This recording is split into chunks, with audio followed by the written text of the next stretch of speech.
up, everybody, and welcome back to Biblically Inevitable. My name is Jermaine Davis, and on today's video, I want to talk about living life solo.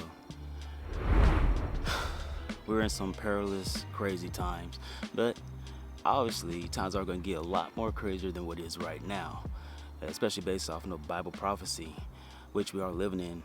I believe that, I don't even know. If we're not in the beginning of the 7 years of tribulation, I think that we're very close. I think that we're very close to the mark of the beast, eventually getting ready to roll up on the scene. But when it comes to living solo, I think that's one of the best things that you can do. As far as if you want peace in your life, if you have a tolerance, I guess, for somewhat craziness or turmoil, or I guess busyness, that's okay to an extent as long as you can handle it. But if you can't handle that type of stuff, or if you've gotten to the point where you've gotten fed up and you've had enough with a lot of chaos, a lot of drama, a lot of hate, a lot of just a whole bunch of negative things going on in your life or other people's lives, I think that the best thing that you can do is chill and relax. So what comes to your mind when you think of chilling and relaxing? You know, take some time out to yourself. Take some time out to gather yourself together. Figure out some hobbies that you enjoy doing by yourself. Go out and enjoy nature, kind of like, where I am right now, what I usually do. I usually love to come outdoors and just enjoy nature, breathe in some fresh air, get somewhat peace and quiet. But I think that works for me, and if it works for me, I'm pretty sure it would work for a lot of other people. I think that you just need to give you a chance, and in the process, see how you feel, and do a comparison. At heart, I'm an introvert. I don't think I started out as an introvert when I was younger, which is usually the case for many people. I would like to think that many people are usually extroverts when they start their lives out young.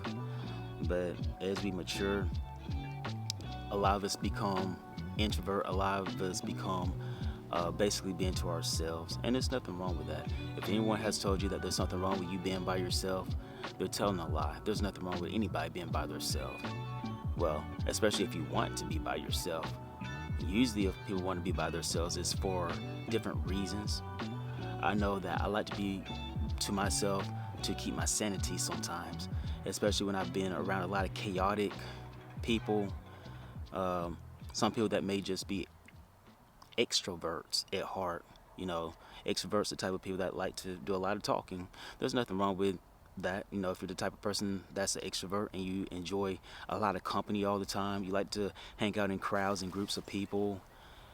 If you're a conversation starter and you really enjoy talking, there's nothing wrong with that. Yeah, just find the right type of people for that.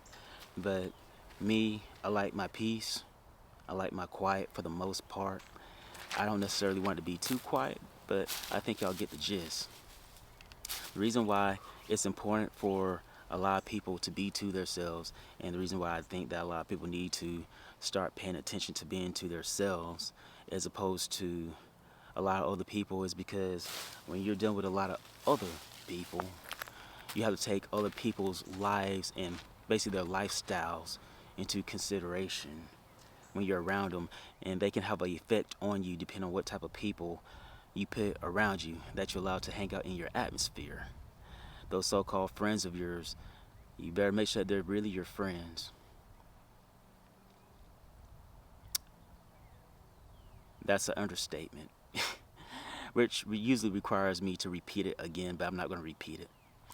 But yeah, be very careful in whom you choose to be your so-called friend, because there's a lot of betrayal going on, and betrayal has always been an issue since before Christ was here. Usually when it comes to some of the things that Christ had to deal with, one of his so-called friends was Judas. But Christ knew that Judas was going to eventually betray him. So if Christ had to deal with that type of stuff, I'm pretty sure that Judas wasn't the only one Was it Peter that denied Christ 3 times? I'm pretty sure there's a lot of others that he came across, but those were his disciples.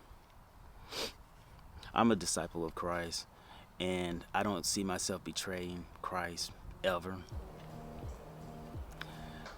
That's something to really think about. Even if it comes unto death, even if it comes unto death, would you finally betray Christ? How do you think that would make Christ feel? How do you think that would make the Messiah, Yahushua, how do you think that would make him feel, knowing that you knew a lot of information about him in general? You knew how Christ conducted himself and what he expected of you, and knowing how much he loved you and how much he encouraged you and got you through a lot of chaotic situation, and you decide to betray him for someone that especially doesn't even believe in Christ. That is a good question. So take that into consideration.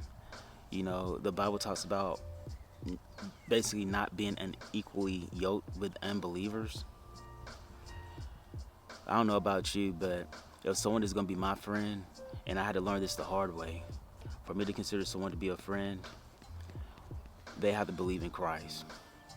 If they don't believe in the Bible, if they don't believe in Christ, I can't hang out with them. And I'm not sorry about it either. I'm not sorry about it. You have to really think about the consequences that comes with hanging out or being around people that don't believe in the same God that you believe, that don't believe in Christ. So think about that.